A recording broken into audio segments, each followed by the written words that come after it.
There is obviously in my madness because I am mostly mad, a little method, but that little method is obviously quite intense.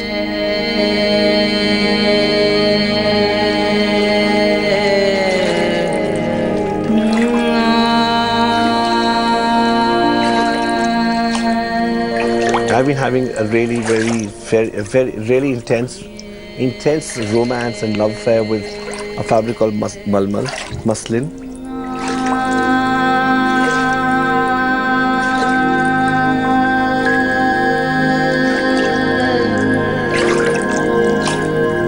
The natural color of that fabric is ivory, and I think if I had my way, I wouldn't make anything in any other fabric or in any other color excepting that.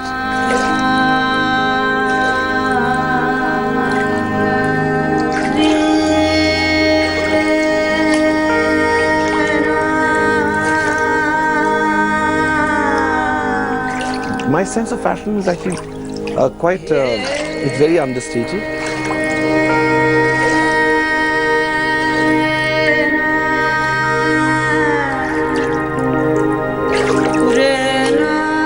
I think a certain simplicity that I have in me as a person, so obviously it reflects in the work I do.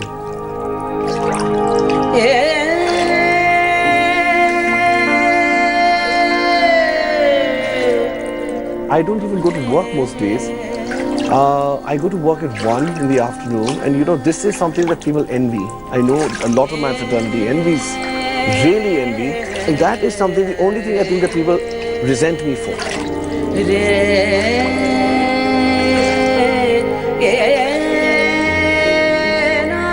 When it comes to design, it's only me, myself and I. That's the only place I have an ego. But all of my ego is only for that.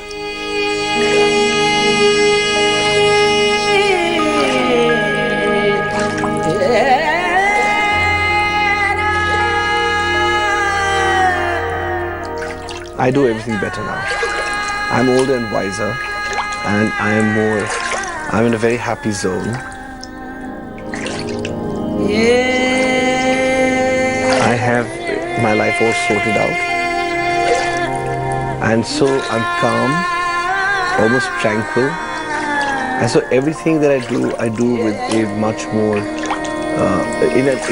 in a more effortless way. So things now flow out of me effortlessly. Earlier they might have had to be, they could have been maybe a struggle to get a thought-in process, or maybe a little more angst, a little more anxious, a little more thing, but now it's just all shanti.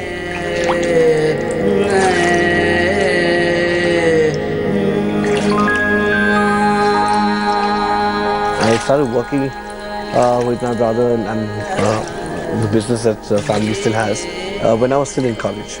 So I used to come back from college and go straight to where my brother's factories and offices were. So I started doing that, and then I worked there for many years, and at that time I was doing collections for the international market.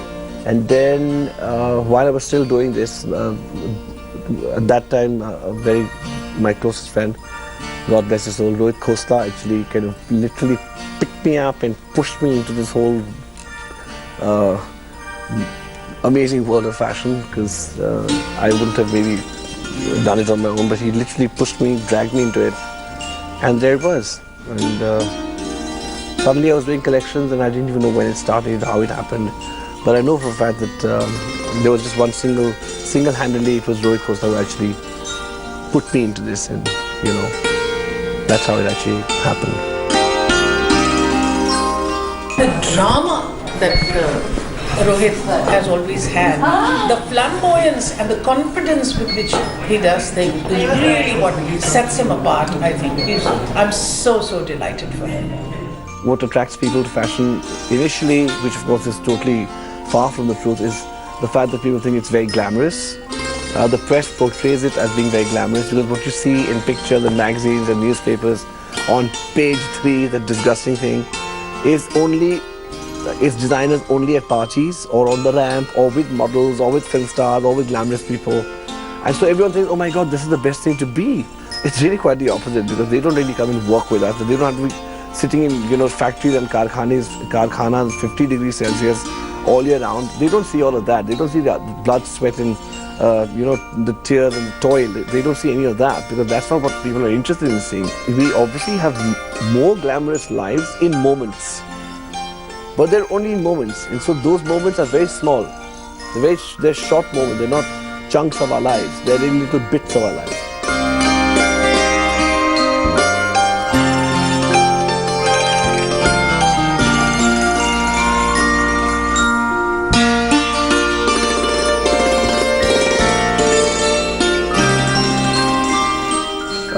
Fashion is art, period.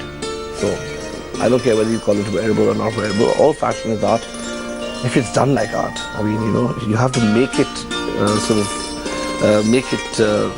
in a way that it can be called art. But fashion in itself is an art form. It's not just making. I mean, it's not about wearing it and not wearing it. It really is an art. I mean, it's writing a book is an art. Art is not just only about what you put on a canvas or what you make out of stone or bronze. I think art is what fashion designers do.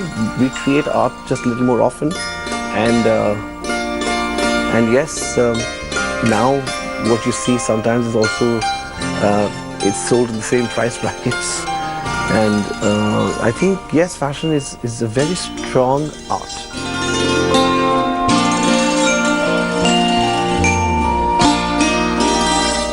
I was the youngest of 7 actually. My father was married twice, so I was the youngest, spoilt rotten by everyone, including my sisters, who were like 18 or 19 years older than I am. I think I became this little doll type of toy kind of thing for my entire family, from my sisters to my parents, and I think that's how. Maybe I don't know. I'm presuming that no one up till today has ever told me who actually named me Gooda or Goods or whatever it is. But it's stuck with me for life. I tried very hard for people to stop calling me Gooda, but no, that's not possible. But it's quite cute.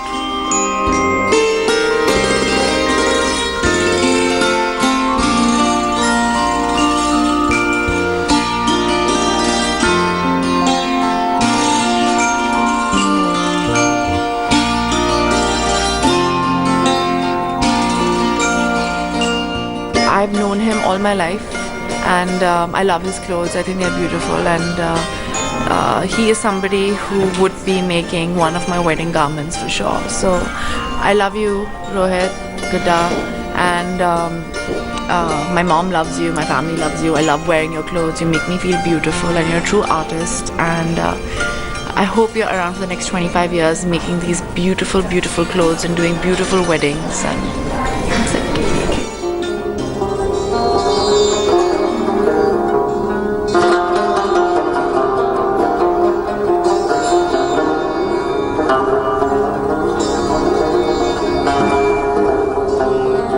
Yes, everything that I do has a bit of Kashmir in it. It's in my genes. It's now a part of my genetic structure. Growing up in Kashmir was really like paradise for me. It really is still paradise. I wish for everyone to have been able to live the life I led. It was really, really just the kind of life you either dream of or you read in maybe books, or you see in pictures.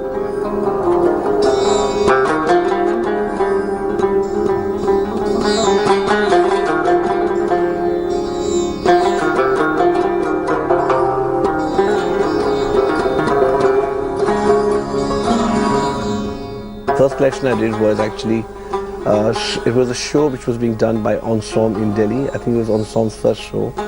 And there was only, the designers at Ensemble that time only did women's clothes, and there was no menswear designer. And so Rohit Costa pushed me into doing a menswear collection to go with all the other collections. So I did that. That was the first collection I did. So my collection was kind of extremely scattered, because I had to kind of, all the designers who were doing the women's collection, I had to actually match my collection for men with each one of their looks. So it was really quite, it was not easy, but it was a huge success. And at that time there was nobody doing men's clothes really. And so we sold that collection within 5 minutes, and then we resold it and kept selling it again and again. And it was all very exciting. That was the first collection. There wasn't any name for it because there was too many different collections in the same thing. But that was the first one I did, and then of course after that there was a design store which we joined, which was Ensemble, as you know. So I joined Ensemble, and that was it. That was the beginning.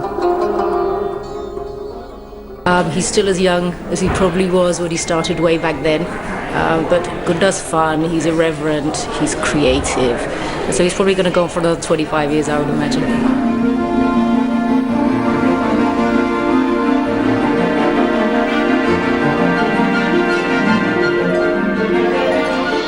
The pressure is intense. The pressure to outdo yourself every time is extreme. So everyone just expects this. What will you do now? I just finished a show in Bombay and everyone is saying, now what on earth will you do to make it better? Because they said this is the best we ever seen. I don't know either. I have no idea. And but then again, I say to myself that you can't force that. I just wish sometimes that the pressure was a little less and that people stop expecting so much. Because I'm also just a human being, and it becomes a bit of a...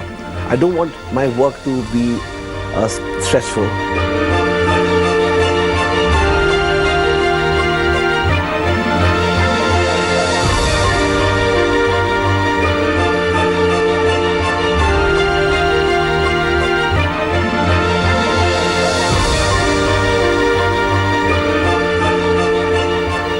My thought process revolves only around what I want to do. There is no formula that I follow, and it's not something that I say, okay, fine, okay, so now I've done a show, everyone loved the collection, everyone loved the show, so now I'm going to do this. No, it doesn't work that way for me.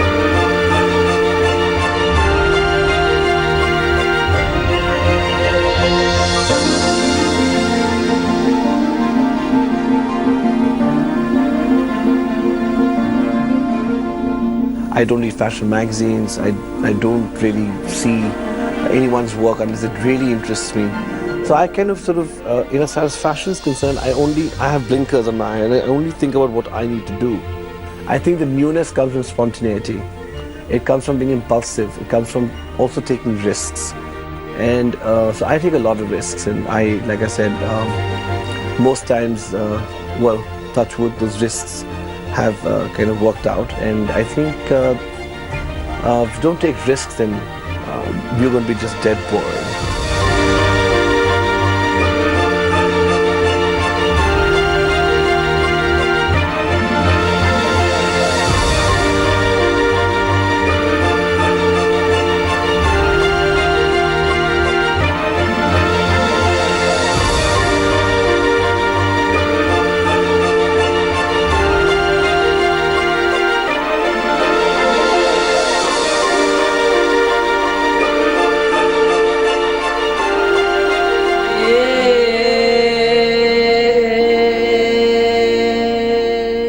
I remember my first fashion show. I had just come back from 10 years in America, and I didn't know how to book models, especially in Jodhpur. We didn't have access, so I reached out to him. I said, I'd just gotten to know him, and so he said, listen, let me come and do the choreography for the show. And I said, that'll be lovely. And it made my life so much easier to have Rohit, Tarun and a couple of these legendary designers helped me out with my first show. So to me, he's one of the most generous personalities in terms of design and support system for the younger generations, and to see him reach where he has is really inspirational. I really want to be known as a better human being rather than an incredible designer. I think for me that goes a much longer way. And I think people who aren't warm, generous, kind are not really people that I can respect no matter what they do. I think the most important thing to have in any profession is goodwill and good thoughts from other people. And that reminds me each day that I must continue being this person.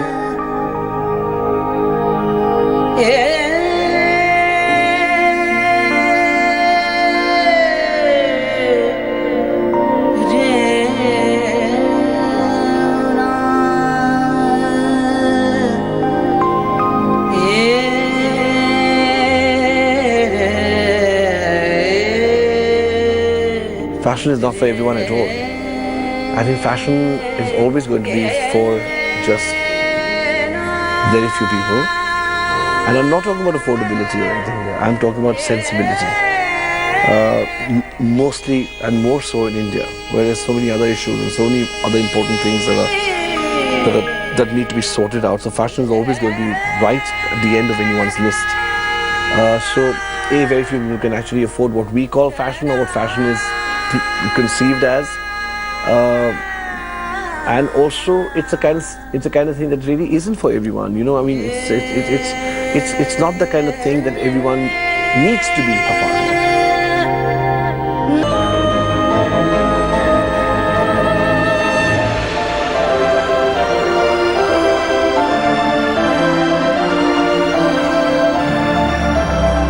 When I thought about putting all these designers in the show again, was something that just happens very, very spontaneously. I just said, why would I not want, you know, him to be in my show? Or then suddenly, why not him and her and her? And all it took was just one little phone call, and they said, of course. And also, it was actually quite epic, because it was really getting the entire industry together on that one ramp with a huge amount of happiness, and everyone kind of sort of, loving what they were doing. And let's face it, all designers, barring a few, loved to be on the ramp and loved to be on camera. So it was a great, it was just this thing that happened spontaneously. I mean, of course, and some of them I didn't even have time to make clothes for some of them. I said, listen, please, I would have made this for you, just get it made on your own. You're all designers, and it just needs to be blue. So a lot of them even wore their own clothes, but proudly saying that it's done by me.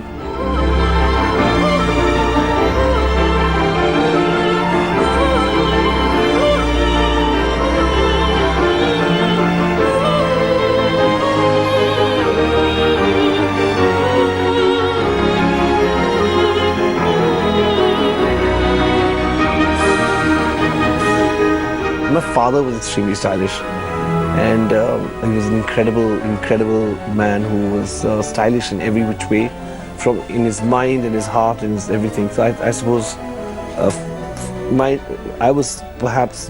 style icons were perhaps members of my own family.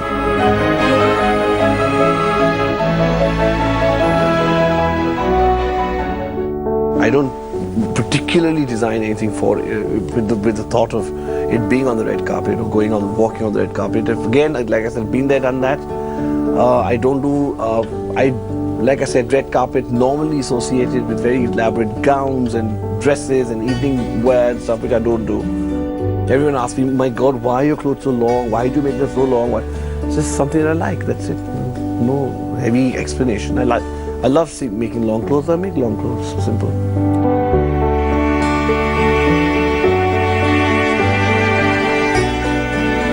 If I weren't doing fashion, normally I say I'd be dead, but no, I wouldn't. If I weren't doing fashion, I'd be a writer.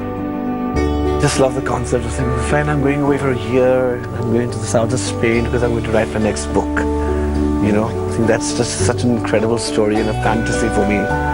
But I wish I could just do that and say, okay, fine, I'm going to wait. I'm on a sabbatical because I'm going to write a book somewhere. But it doesn't work because too many people are dependent on me, and I can't just run away like that.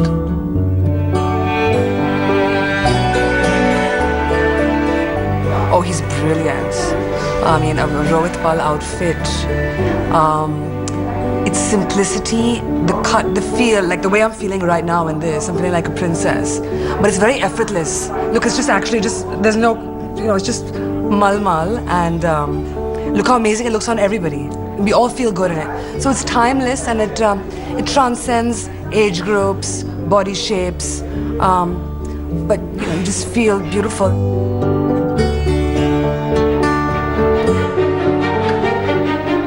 Mood boards, all this means nothing to me. I have teams to do that for me. So like I said, because of the fact that I've decided I have the one life and I'm going to live it the way I want to live it. So I decided that I will part with my wealth, give that wealth to capable people. So I've hired the best people there are. I delegate a lot.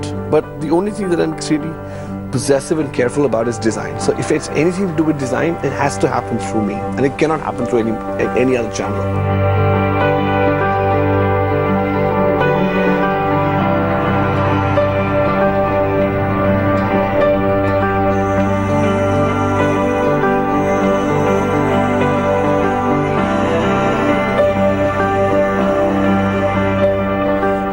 I make sure that everything that I endorse is actually also designed by me.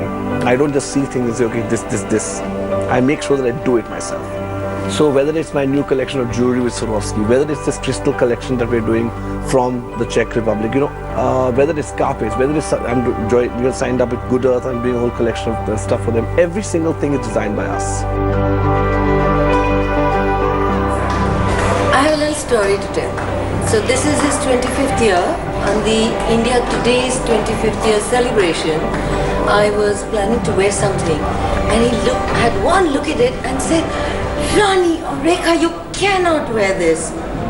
And within 48 hours, he designed the crumple tissue silver outfit for me, and it dried on me because it wasn't dried within 48 hours. It dried on me and it just looked terrific. Even before that, I loved Gudda. After that, I just adored him. And I adore his style. I just love it.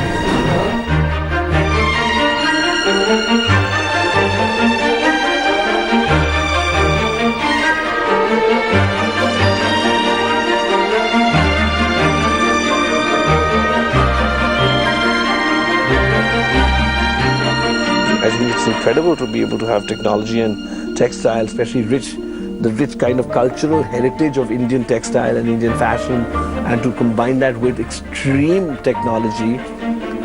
It's not easy, it's a challenge, but if done well, it can be really spectacular.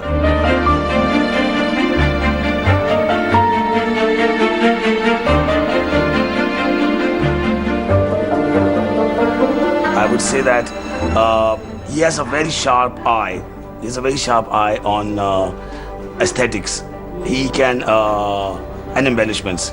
I don't think anybody can do embellishments as good as he does, and he's quite good at reviving crafts. I think that's would be for me his key point. I love food. In fact, the only reason I'd like to live a really long time is because I can keep eating great food. My most favorite cuisine, food in the world actually is Kashmiri food. And luckily I have great chefs in the house who cook the most incredible Kashmiri food. And so I love food when it's presented well. I love food when it's kind of not overpowering in any way.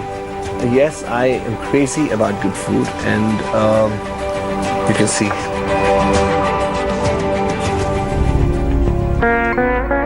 I dream of total shanti. I dream of living in a beautiful cottage, lots and lots of beautiful trees, beautiful flowers.